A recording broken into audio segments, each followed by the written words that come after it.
Hi,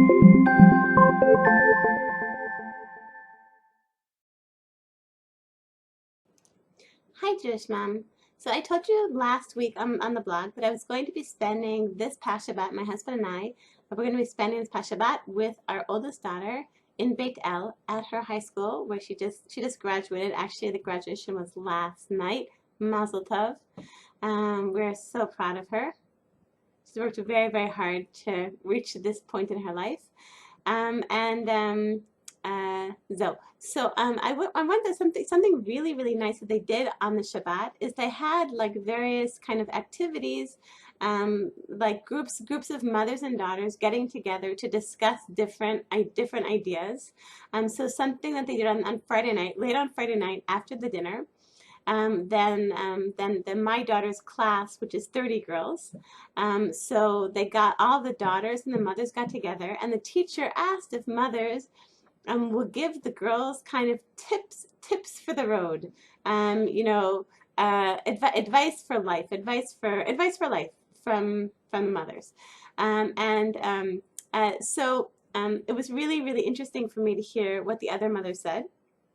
Um, and so I wanted to just tell you about something interesting that one mother said.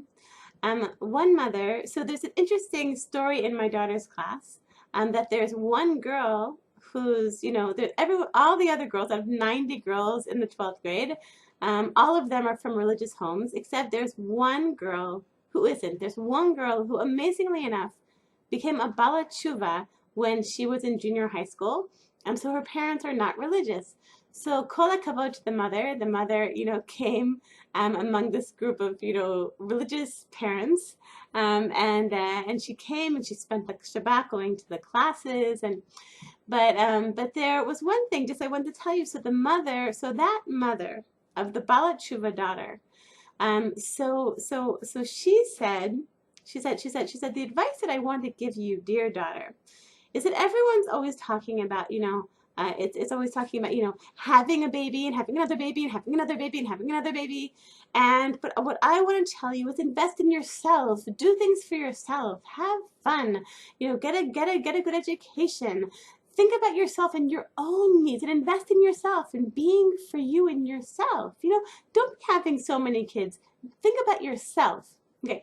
So it was interesting because afterwards I was discussing this kind of this mother's advice with my own daughter, and she asked me what I thought about it. Um, and um, and the interesting thing was that like what she was saying was things that I say all the time on the blog. Things about invest in your own happiness and do what you need to be happy, and continue learning and continue investing. Make sure that you're investing in your own happiness and your own needs that you can give to your family. So what's the difference? But clearly, this woman who, without going into specifics, this woman, mother of 2.2 children, around there, the famous average. So she, so like clearly, I'm like clearly like we're kind of coming from like different outlooks and approach to life. So what I said to my daughter is that it's like what she said was similar to like how I was educated before I was religious. It was always like, what that I need to invest in myself and my own intellectual development and my own fun and my own resume and my own future and my own present and my own life and my own relationships and like always thinking about myself and always thinking about myself. I told my daughter, that I ran away from that.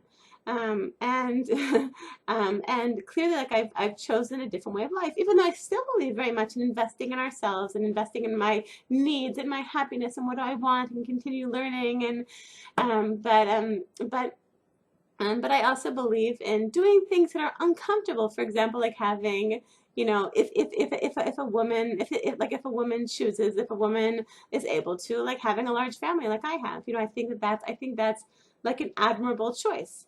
And that's what I told my daughter is that like I believe in that, but I believe in that. I believe in investing in me and making sure that I'm taking care of my needs, my emotional needs, my physical needs, my, spiritual needs. But also I believe in living for something larger than myself. I believe, and I think it's like such a big, like I think that like I look back at myself like in high school, and I think that that was what like that was what was really missing in my life was a feeling like there's something larger than me. You know, now I live in Israel. I'm part of a country that's bigger than me. I feel dedicated to a country that's bigger than me, a nation of people. I'm Israel, which is bigger than me. I'm dedicated to the Torah, which is much bigger than me. Dedicated to Hashem, which is way bigger than me, who is way bigger than me. Um, and um, and I feel like and it's a contradiction in a way. It's a paradox because you would think that by living not only for yourself but living for something greater than yourself, that it would be do you think it would be more fun and it would be bring more happiness to be investing all the time in my own happiness and to forget about all this stuff which is bigger than me? But actually, it's not true. Like research shows that people who are living for something greater than themselves, that we have greater I'm saying the collective we because I think all of us are, we have greater life satisfaction, which means greater happiness. It's quite an amazing thing. So I want to also quote from another quite very powerful class, which was given by one of my daughter's classmates. There's a teacher named Rabbanit Dina Rapp, and she gives a lot of inspiration. I'm looking forward actually to attending. She lives in my neighborhood, so I'm looking forward to attending more classes by her. But she got up there and she was and she was talking. She talked with all the mothers and daughters about. She was talking about Shirut Lomi, about national service, and and she was talking about. She quoted Harav Tzvi Yehuda, the son of Rabbi Cook, Harav Tzvi Yehuda Cook, who said that that nowadays, for the past, since the establishment of the state of Israel, so serving as a soldier and serving as an Israeli soldier, it's fighting in a milchemet mitzvah. It's a war which we are required to fight in order to defend Israel. And she said about Tzvi Yehuda in one of his books. So he said the national service for girls is similar. It's also Muhammad mitzvah, going out and doing good deeds, and and helping out Israeli society to develop and to do acts of kindness and to volunteer in various ways is also Muhammad mitzvah. It's the same thing, like doing what we can. I'm sorry, I don't mean to get political. Whether people decide to send to Shirut Lomi or don't send to Shirut Lomi, I think it's I don't have any strong feelings, yes or no, or whatever. The reason I'm talking about this is because it just really struck me what we're doing. If our daughter's going out and our son's going and doing this, like if that's a Muhammad mitzvah, if that's like a war to protect the existence of Israel and the existence of the Jewish people, all the more so, what we're doing, all the more so what Jewish mothers are doing, the way that we are, living for something bigger than ourselves. And it's not comfortable.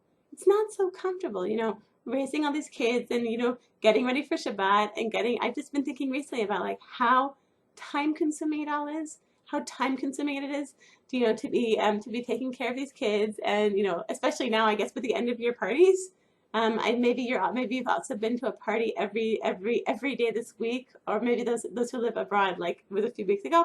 Like it takes a lot of time raising these kids. It takes a lot of time also being Jewish, getting ready for Shabbat and the holidays and praying and doing all the mitzvahs that we have to do. It takes a lot of time. It's not so comfortable, but it's something so crucial. It's a milchemet mitzvah. It's a war that it's a battle that we are fighting every day in order to maintain the existence of the Jewish people. That's what we're doing. We are keeping the Jewish people in existence. Something I've been thinking about a lot recently, and I'm sure I've said it before, but I think it's like I hope it's okay. I'm going to say it again. That if you look back about 70 years ago, like, and you think about, around the time of World War II, I guess 75 years ago, and imagine a Jew looking around the world 75 years ago, and he looks at Germany. He sees millions of Jews, Jews of all kinds, being killed, being murdered, by Hitler Yamach Shemo.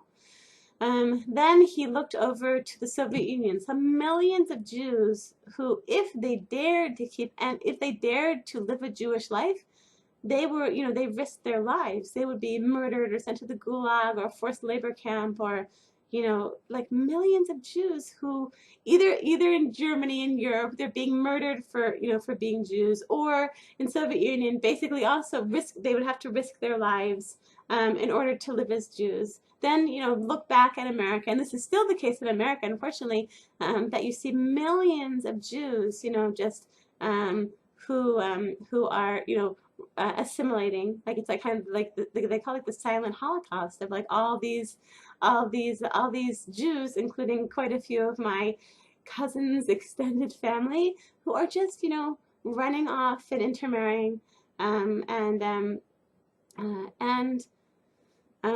and then like with that in your mind, just seeing these millions and millions of Jews just like leaving and fleeing. And I'm saying leaving and just being forced or not being forced to leave behind Judaism, or just like they're losing their lives for being Jews. Then you imagine a single Jewish family. A single Jewish family. I imagine that family, in Yerushalayim. Imagine that family 75 years ago. That family, like one family, and they're not incredible people. They're not such amazing people, and I'm not saying like they're not, so like the father isn't a famous rabbi, and the wife's wife isn't a famous rebbitzin, and the children are kind of like, regular kids, but they keep Shabbat, and they keep the holidays, and they keep the mitzvot, and what an incredible thing it is, like that one Jewish family. That one Jewish family just keeping on living as Jews. Like what a dramatic, and for us, we, now the geopolitical situation for the Jewish people is not as dire as it was 75 years ago, but still we are now actively building up from what was. We're actively, we are like every Jewish family, like every one of the families of the women watching this. We are part of that milchemet mitzvah of the, this war, this battle, which we must fight in order to rebuild the Jewish people. And how are we doing that? By having children, and having more than 2.2 children if we're able, and and living for something larger than ourselves, even though it's not so comfortable. So in conclusion, it's a paradox. We would think that, like this mother suggested, we would think that if we, would just like invest in ourselves and our own needs and our own intellectual needs and our own learning and our own happiness and our own pleasure, that would make us better people. But the truth is, you can see, maybe by her daughter's decision to become religious and to live a different kind of life, you can see like that that we understand on a very deep level that true joy comes from living for something greater than ourselves. And now, like, in the wake of the Holocaust, and communist Russia and American assimilation, we are fighting. We Jewish mothers in our families, in our humble homes, we are fighting also milchemet mitzvah. We are fighting a required war, a required battle to bring the Jewish people back to itself, to bring the Torah back to the world. So on that note, I want to bless all of you Jewish moms with an amazing, amazing week. Kol tov.